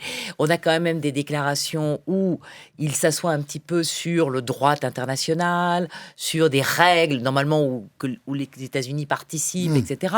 Et qui fait voler tout ça en éclats par des sautes d'humeur qui ne sont pas très rationnels. Alors moi je cite pas Freud, hein, mais Michel, voilà. Mais on aimerait bien être une fois dans la tête de Donald Trump, certainement. C'est ça que je regrette. C'est ça que je regrette, parce que c'est cette dérive-là qui inquiète les Européens, les Canadiens, les Japonais, les Coréens, les Australiens, tous ceux qui étaient les autres démocrates, dans le sens démocrate, contrairement à autocrate. Et donc, on voit en effet ce pays. Et donc, c'est pour ça que je dis que c'est intéressant de voir qu'un an après, il y a des Américains du parti qui est celui de Donald Trump qui commencent à trouver aussi que peut-être la dérive est un peu trop brutale vers quelque chose qui se rapproche de quelque chose qu'ils ont combattu, pour lesquels il y a des gens qui sont morts, des Américains, etc. Ouais. Et on est en train de créer des choses qui sont un peu difficilement acceptable. Et donc les partenaires voient cette dérive de manière triste parce qu'ils se disent c'est plus les États-Unis et où est-ce qu'on va, et peut-être en effet qu'il ne faut pas que ça dure trop longtemps, cette partie-là. Et puis à l'intérieur des États-Unis, je sens aussi qu'il y a des gens qui se disent mais c'est pas possible, c'est pas rationnel, il y a tous les matins quelque chose, c'est des discours, enfin Davos la semaine dernière qui devait soi-disant être un grand discours. Je pense qu'il y a des gens dans la salle qui sont tombés par terre du caractère très diffus, très je passe d'un sujet à un autre, etc. Voilà. Alors que le Premier ministre canadien, qui a fait beaucoup plus court, et que d'autres orateurs, parce que c'est un grand forum, ont eu beaucoup plus d'impact. Donc voilà, je pense qu'il est en train aussi d'abîmer l'image des États-Unis. Non, il y a un point, un complément qu'il faut souligner, c'est que ce qui est intolérable au niveau d'une intervention d'un décideur politique mondial, c'est les ingérences dans les choix démocratiques faits par des peuples. En Europe, différents États pratiquent des élections, elles sont libres, elles sont démocratiques. Et donc, ce message sur le fait que nous serions le continent de la décadence, que tout ça, ce serait complètement une des démocraties finissantes, mais d'où parle-t-il? Enfin, je veux dire, la démocratie européenne, elle est fondée, elle est solide, elle a fait ses preuves, elle est regardée. À la Maison de l'Europe de Paris, on évoquait tout à l'heure nos activités. On fait des conférences souvent avec des pays qui sont en voie d'adhésion, Moldavie ou d'autres pays. Quand ils parlent de l'Europe, ils ont des étoiles dans les yeux parce qu'ils rêvent de participer à un mode d'exercice de la démocratie ou rejoindre un grand ensemble qui pratique des règles démocratiques avérées où la liberté de la presse est le fait commun. Voilà, donc ça veut dire qu'il ne faut pas qu'ils nous renvoient cette image-là parce que cette image-là, elle n'est pas réelle, c'est manipulatoire. On voit très bien qu'il y a des visées extrêmement politiques parce que derrière, ils visent à encourager le dynamitage de nos démocraties par un certain nombre de courants extrêmes, mais on peut ne pas être naïf. Et l'addition à la fois de messages d'ingérence comme ça et des faits sociaux et de réseaux sociaux, on peut tout à fait la contrer. Ça fait partie aussi de la résistance que j'évoquais tout à l'heure. Sur la résistance économique, Christale, qui a rajouté un verbe à sa question, donc a reformulé sa question, que je vous passe. Est-ce que le boycott de produits, c'est pas un peu la communication? Réduire ou restreindre l'accès des fonds financiers américains qui ont des parts dans les entreprises du CAC 40, ce serait pas plus efficace? Ou est-ce qu'il faudrait pas tout simplement peut-être vendre nos bons du Trésor américain? Il y a des pays qui le font. Pascal, la Suède, la Norvège, justement par réaction, en disant, puisque finalement, il ne comprend que le rapport de force. Parce l'Europe a les moyens de faire ça. Mais oui, on le fait. Parce que il faut peut-être expliquer, Pascal, à ceux qui nous rejoignent, ce mécanisme. Alors, aujourd'hui, on a... Qui est un peu méconnu peut-être des néophytes en économie. Voilà, alors, en matière économique, on a des interactions qui existent depuis longtemps, on se fait confiance, on a des placements, on a... 5 400 milliards on a en effet, on détient un petit peu de la dette américaine, ils détiennent un peu de la dette européenne, ils ont de l'or, on a de l'or, etc. Là, la défiance est en train de s'installer à tel point que les institutions ou les dirigeants de certains pays européens, donc la Suède, pour contrer ces discours de Donald Trump, donc a décidé hier de vendre en effet une grande partie, je me souviens plus du nombre exact, mais une grande partie de ces bons du Trésor américain. Trump a hurlé en disant c'est un scandale. La Norvège a doublé la mise, puisque la Norvège, elle par contre, est assise sur un tas de pétrole. Il y a du pétrole en Europe. Pas dans l'Union européenne, mais en Norvège. Ils ont fait la même chose. Et les Allemands qui étaient plutôt, en effet, bien contents, ils se disent, mais une grande partie de mon or est aux États-Unis. L'or étant, vous avez vu, l'once d'or, au maximum. Est-ce que, finalement, j'ai pas intérêt à rapatrier une partie de cet or? Parce que là, chez moi, maintenant, je pourrais, les moyens, je pourrais en être je pourrais le garder, j'en serais le gardien. Alors que si il est chez quelqu'un dont je n'ai plus tout à fait confiance, c'est toujours pareil, la confiance. Donc la confiance en matière internationale, on se prête, on échange au niveau. Ça marche très bien quand il y a la confiance. Et puis quand la confiance s'étiole, qu'il y a quelqu'un qui respecte pas la parole donnée, qui les gens commencent à rapatrier des choses ou à se dire je me débarrasse, tu veux jouer, on va jouer. Mais est-ce que tu es sûr que le rapport de force va être favorable à la fin? Il ne comprend que ça. Donc, si on n'essaye pas de lui résister, il piétinera encore jusqu'à ce que on ait... Alors, ceux qui ont le courage de le faire ou qui peuvent le faire parce qu'innocument, ils avaient il faut le faire. Il ne faut pas y aller brutalement, mais c'est des signaux, ils n'ont pas tout vendu. Mais de dire, voilà, je peux le faire. Et donc, ça va avoir un effet. Parce que si plein de gens jouent sur les bons du Trésor américain, le dollar va baisser. Et là... il ne faut pas qu'il baisse trop quand même, parce que sinon, ça va être très embêtant. Trump dit que c'est super pour exporter. Oui, il pense que c'est bien pour exporter. Il pense, en tout cas, il le dit. Oui, mais si ça chute trop, c'est pas bien non plus. Donc, il y a un juste milieu. Vous savez, dans les cours de monnaie, il ne faut pas que ce soit trop haut, pas trop bas. Donc là, c'est juste une question de confiance. Et la confiance, elle est en train de se rompre à cause de lui, pas à cause des autres. Quel était c'est le nom L'auditrice qui posait la question. C'était Cristal Voilà. Greux. Voilà. Et donc, il y a un volet de la question qui concerne le boycott. Oui. Et on a quand même un exemple. C'est que quand... Alors, le Cristal Greux dit est-ce que ce ne serait pas un peu de la communication, finalement, le boycott de produits, en sachant non, que quand il y a eu le mouvement, d'ailleurs, qui est venu Microsoft, McDo, enfin, il y a des tas de grosses Oui. marques américaines qu'on ne boycottera pas si facilement, Bien si sûr. on est un peu réaliste. Mais quand il y a eu l'entrée de Musk dans le gouvernement, il y a eu partout en Europe des réactions consistant à ne C'est plus vrai. acheter de De Tesla. c'est Et juste. ça a été fait, c'est pas été commandé par les politiques. Il n'y a pas eu d'un ministre ou un président européen qui a dit n'achetez plus de Tesla. Mais les gens sont comportés de cette manière. Donc je pense qu'il ne faut pas en arriver là. C'est pas. Si encore on est dans la logique que nous sommes deux grands continents qui avons à travailler ensemble, mais il faut qu'à un moment donné, ce marché de 450 millions de citoyens puisse peser de tout son poids. Voilà. Et donc, non, c'est pas le boycott qui est intéressant dans la question. Parce qu'on n'a jamais dit qu'on boycotterait et on n'a jamais dit qu'on le ferait. On parlait de préférence. Mais par contre, ce qui est La certain, préférence. c'est que les entités étrangères, qu'elles soient asiatiques ou américaines, qui veulent opérer sur le marché intérieur, doivent s'adapter aux règles qui sont les nôtres. Elles ne plaisent pas à certains, mais s'ils veulent jouer dans le jeu européen, ils doivent s'y adapter.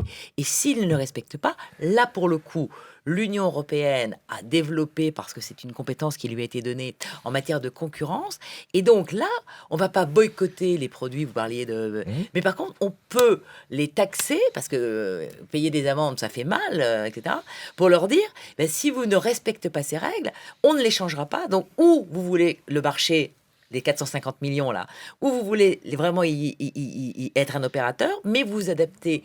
Et donc ça, c'est pas de la naïveté, Bien sûr. c'est pas du boycott, c'est tu veux venir sur un terrain de jeu qui est européen, tu respectes les règles, si tu les respectes pas, eh bien tu es sanctionné. Eh bien ils y arrivent tous, parce que à force de payer des amendes, alors bien entendu, l'Union européenne a essayé d'avoir des montants qui sont symboliques et qui permettent malgré les...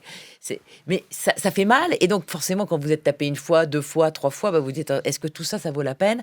Alors qu'en effet, le terrain européen, c'est quand même quelque chose qui m'apporte des consommateurs qui ont encore un pouvoir d'achat, qui ont un niveau de vie, et qui fait que voilà, si j'y suis pas, c'est pas encore d'autres pays qui vont les remplacer. Et c'est là où on retombe. Je me permets de vous couper, Michel. Il y a Rataxet qui dit au niveau de ma petite entreprise, donc il gratte là où ça le démange. Il fait au niveau de ma petite entreprise, j'essaie de trouver d'autres solutions que Google, OpenAI, Adobe, Microsoft. Et en fait, c'est pas quand même toujours très facile de trouver des solutions made in Europe. Pardon. Ça existe, elles n'ont pas été pensées à temps. Donc c'est vrai que sur beaucoup de domaines industriels, pas Donc il y a cela. ce domaine-là, il y a aussi le domaine de l'armement, certainement. Mais on voit plein de certaines- domaines dans lesquels il existe des produits européens, il existe de l'industrie européenne compétente, disponible. Et ça veut dire qu'on doit encourager un certain nombre de décideurs, c'est le cas de notre auditeur, de se tourner vers ces produits-là. La préférence européenne, c'est pas très compliqué à mettre en place, on en parlait tout à l'heure. Ça relève simplement aussi d'un comportement individuel pour aller plutôt vers des produits disponibles de qualité et qui sont produits en Europe. Oui, non, on a des outils, on a des atouts, comme on dit, hein, dans un jeu. Voilà, on n'a pas tous les atouts, hein, heureusement, parce que on en a un certain nombre, et il faut faut pas hésiter à les jouer.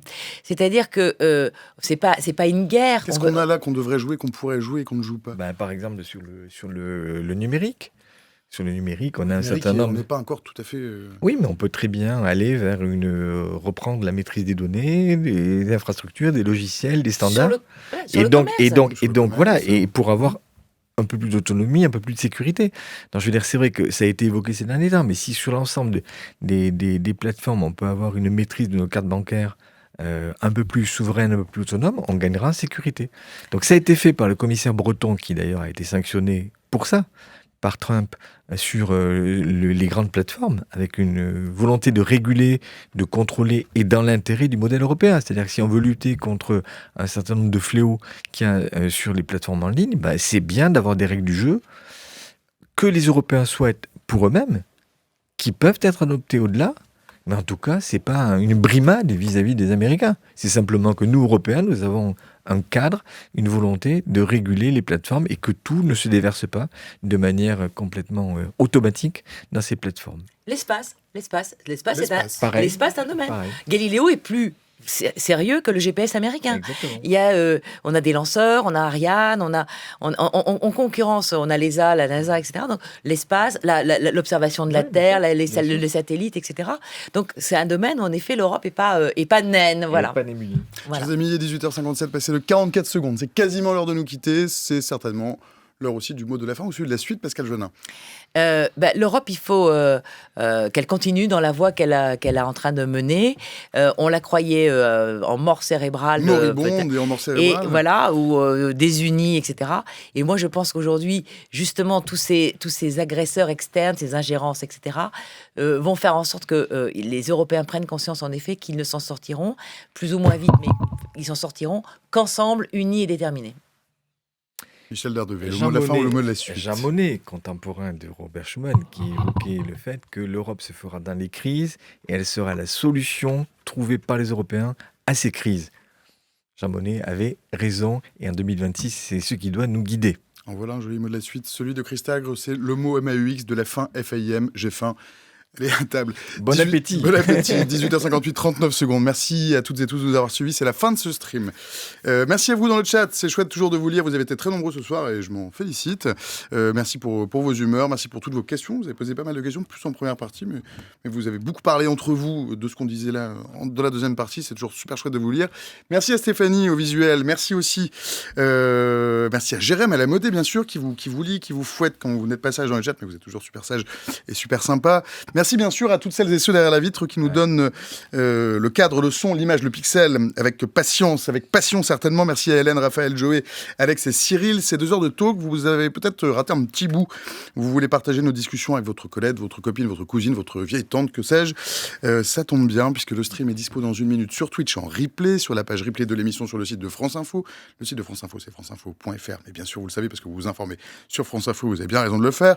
Le talk de France Info, vous le retrouvez aussi sur YouTube et vous le retrouvez aussi en podcast sur la plateforme de Radio France. Nous, on se retrouve jeudi prochain. Pas vraiment de bonheur, mais certainement de bonne humeur. Je vous souhaite une excellente soirée à tous et tous. Salut. Merci beaucoup.